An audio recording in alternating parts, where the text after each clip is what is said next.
Hello everyone, let's discuss Chapter 2 of Indian Polity by M. Laxmikanth book. Chapter 2, Making of the Constitution, Demand for a Constituent Assembly in 1934, Minnesota. Roy introduced the idea of a Constituent Assembly for India, which was officially demanded by the Indian National Congress, INC, in 1935.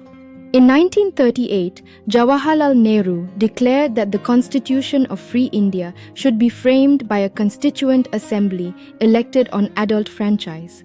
The British government accepted the demand in principle in the August Offer of 1940. In 1942, Sir Stafford Cripps proposed an independent constitution for India after World War II. However, the Muslim League rejected the Cripps proposals, arguing for two autonomous states with separate constituent assemblies.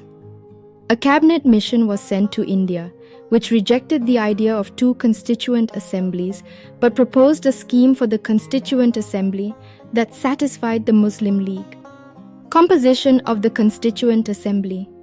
The Constituent Assembly was established in November 1946 under the Cabinet Mission Plan, with a total strength of 389.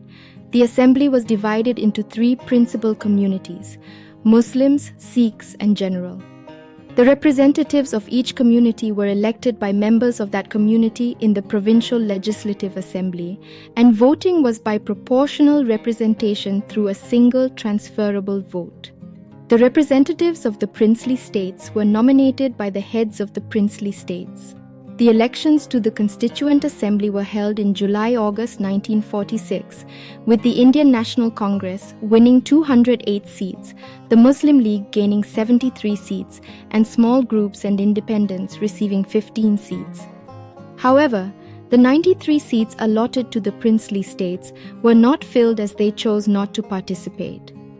The assembly consisted of representatives from all sections of Indian society, including Hindus, Muslims, Sikhs, Parsis, Anglo-Indians, Indian Christians, SCs, STs, and women. It included all important personalities of India at the time, with the exception of Mahatma Gandhi.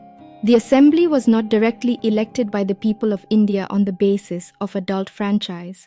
Working of the Constituent Assembly. On December 9, 1946, the Constituent Assembly held its first meeting, attended by 211 members, due to the boycott of the Muslim League. Dr. Sachidananda Sinha was elected as the temporary president, followed by Dr. Rajendra Prasad as the president. H.C. Mukherjee and V.T. Krishnamachari were elected as vice presidents, resulting in two vice presidents. Objectives Resolution. On December 13, 1946, Jawaharlal Nehru introduced the Objectives Resolution in the Assembly, which outlined the fundamentals and philosophy of the constitutional structure. The resolution declared India as an independent sovereign republic and outlined the territories that now comprise British India, the Indian states, and other parts of India as a union. The territories would possess and retain the status of autonomous units with residuary powers, exercising all powers and functions of government and administration. The power and authority of the sovereign independent India were derived from the people, guaranteeing justice, social, economic, and political equality, freedom of thought, expression, belief, faith, worship, vocation, association, and action. Adequate safeguards would be provided for minorities, backward and tribal areas, and depressed and other backward classes. The resolution also maintained the integrity of the territory of the Republic and its sovereign rights on land, sea, and air according to justice and the law of civilized nations. The resolution aimed to make India's rightful place in the world and contribute to world peace and the welfare of mankind. Its modified version forms the preamble of the present constitution. Changes by the Independence Act. The Indian Independence Act of 1947 transformed the Constituent Assembly into a fully sovereign body capable of framing any constitution it pleased. This empowered the Assembly to abrogate or alter any law made by the British Parliament in relation to India. The Assembly also became a legislative body with two separate functions: making the constitution for free India and enacting ordinary laws for the country. The assembly was chaired by Dr. Rajendra Prasad as the constituent body and G.V. Mahavlankar as the legislative body. However, the Muslim League members withdrew from the Constituent Assembly for India, resulting in a reduction in the assembly's strength to 299 from 389 originally fixed in 1946 under the Cabinet Mission Plan. The strength of Indian provinces, formerly British provinces, was reduced from 296 to 229 and those of the princely states from 93 to 70. This marked the end of the Constituent Assembly and the beginning of the first Parliament of Free India. Other functions performed. The Constituent Assembly in India played a crucial role in the country's constitution-making process. It ratified India's Commonwealth membership in May 1949, adopted the national flag, anthem song, and elected Dr. Rajendra Prasad as the first president on January 24, 1950.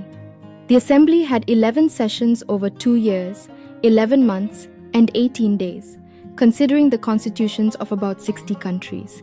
The total expenditure on making the constitution amounted to ₹64 lakh.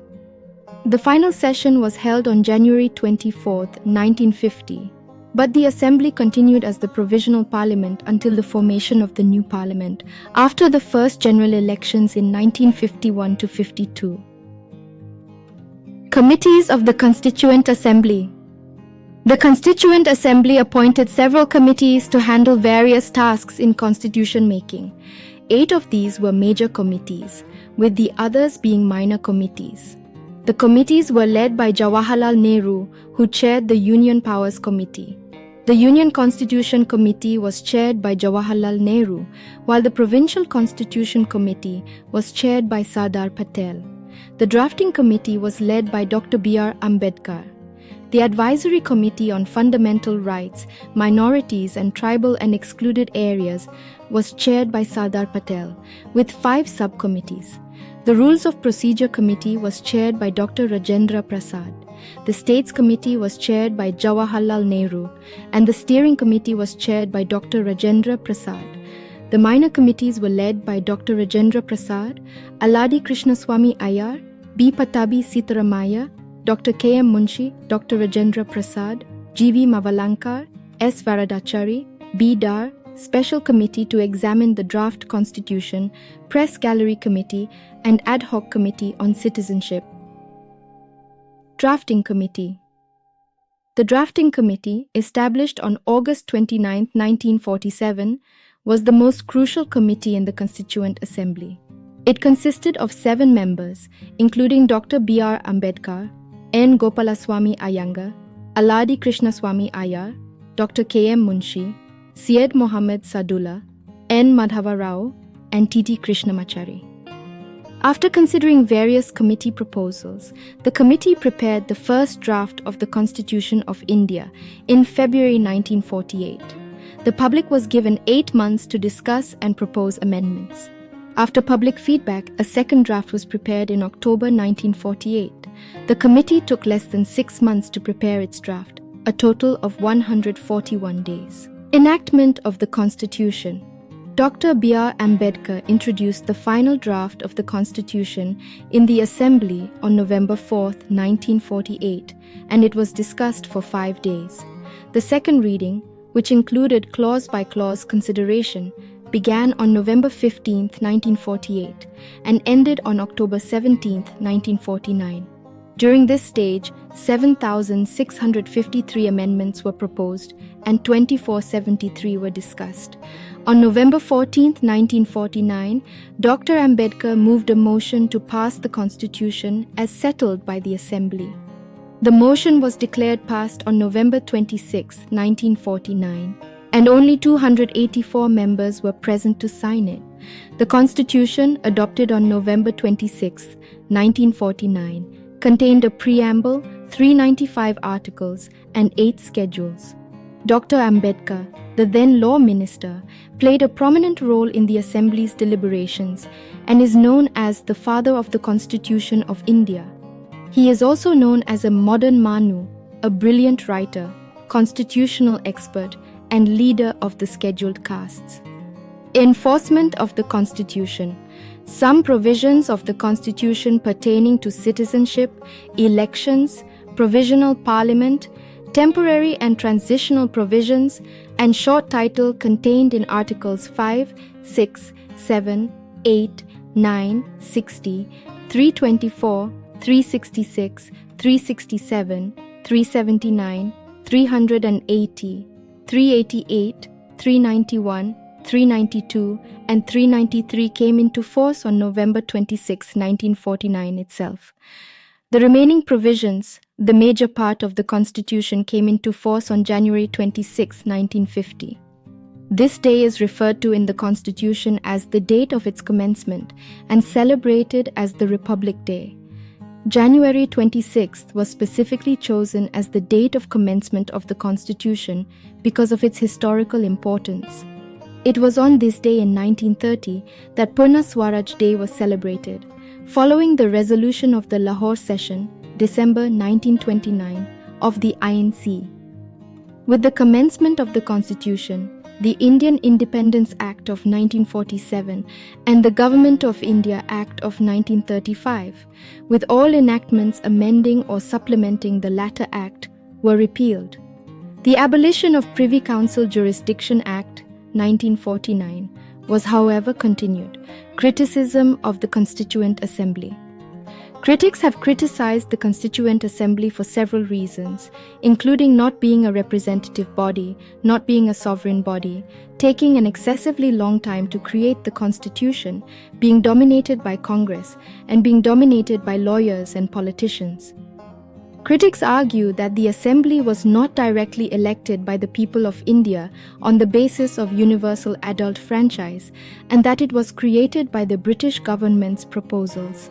They also claim that the Assembly held its sessions with the permission of the British government. Critics also claim that the Assembly took unduly long to complete its work, a claim that was echoed by the American Constitution's framers. Critics also argue that the Assembly was dominated by lawyers and politicians, leading to the bulkiness and complicated language of the Constitution. Lastly, some critics claim that the Constituent Assembly was a Hindu-dominated body, with Lord Viscount Simon and Winston Churchill referring to it as a body of Hindus.